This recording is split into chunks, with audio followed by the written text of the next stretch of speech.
братан, а? Мактай бер, мактай берсең эле бактылуу болсуң. Аял киши макташ керек. Рахмат, братан, а?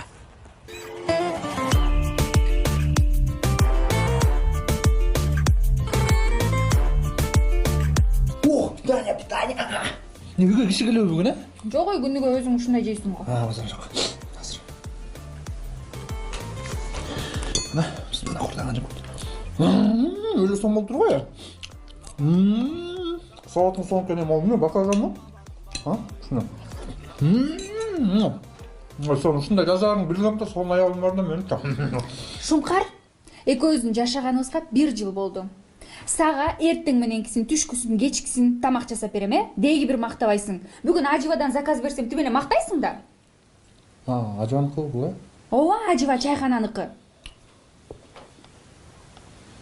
Сен борсок жаздың?